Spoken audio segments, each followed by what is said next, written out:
प्यारे बच्चों, example number 10।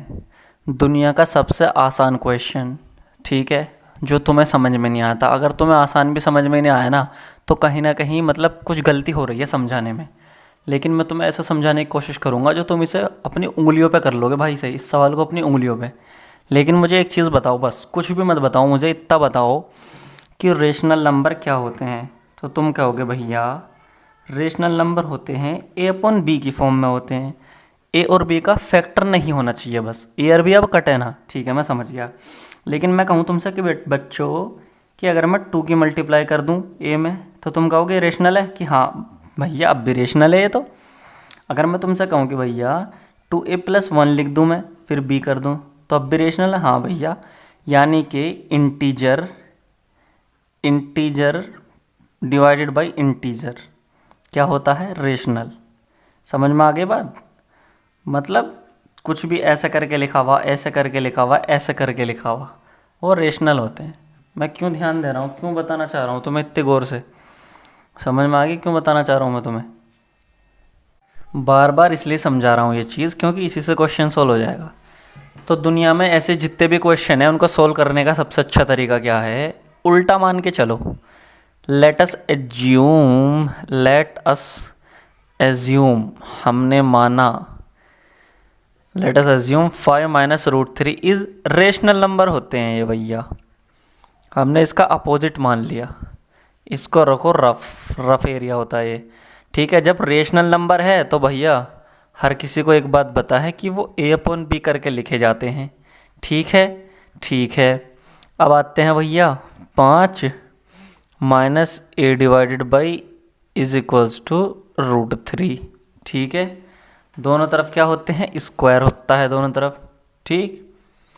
ये हो जाएगा तुम्हारा 5b - a is equals to √3b। अब दोनों तरफ स्क्वायर कर दो, फटाफट स्क्वायर कर दो जल्दी से। अरे स्क्वायर क्यों करना यार, स्क्वायर छोड़ो। यहाँ पे तो हमें एक ही चीज़ हो जाएगी आराम से, यहाँ से दिक्कत नहीं है। तो यहाँ से तुम देखो, यू शुड अंडरस्टैंड, देखो 5b - a divided by b is equals to √3।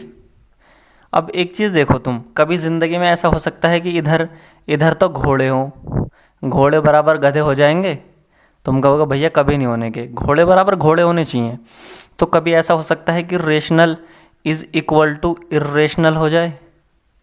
तुम कहोगे भैया ये भी पॉसिबल नहीं है। लेकिन यहाँ पे क्यों हो रहा भैया ऐसा? ये चीज़ तो हो गई रेशनल। देखो मैंने तुमसे क्या कहा था, ये वाली चीज़ क्या होगी, ये तो हो गई रेशनल। समझ में आ गई बात भाई? अबे a अपॉन बी रेशनल है, तो 5 में मल्टीप्लाई कर दी b की, फिर -a कर दिया b, तो ये सारा का सारा रेशनल होगा। लेकिन हमें इतना पता है कि √3 इज़ इर्रेशनल। अभी प्रूव करा हमने। एक थ्योरम कौन सी है वो, √3 इज़ इर्रेशनल। तो देयरफॉर ऐसा कैसे हो गया?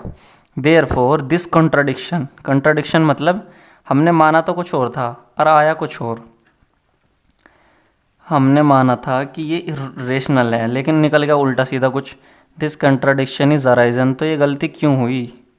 This contradiction is arisen because of our wrong assumption. हमने रॉन्ग एजम्प किया था, रॉन्ग अजम्पशन, हमने गलत अज्यूम किया था कि ये जो है ना भैया, ये तुम्हारा जो है रेशनल है। देयरफॉर हमने गलत कहा था। तो हम अब आखिरकार हमें पता लग ही गया कि 5 - √3 इज़ इर्रेशनल। बताओ कितना इजी क्वेश्चन है दोस्तों। तुम इसे ऐसे लिख सकते हो, ये रेशनल ये इर्रेशनल, ठीक है दोस्तों। समझ में आ गई बात? अब अगर समझ में आ गया हो ना भाई, कुछ भी तो नहीं है इसमें जिंदा कमेंट चाहिए मुझे। अगर समझ में आ गया हो तो जिंदा कमेंट, ना भी समझ आया हो तो भी कमेंट चाहिए। बोलो समझ में नहीं आया तो दोबारा पढ़ा दूंगा, ठीक है दोस्तों। सब्सक्राइब कर दो यार दोस्तों, गधे घोड़े बिल्कुल बराबर नहीं हो सकते ठीक है, चलो मिलते हैं अगले क्वेश्चन में।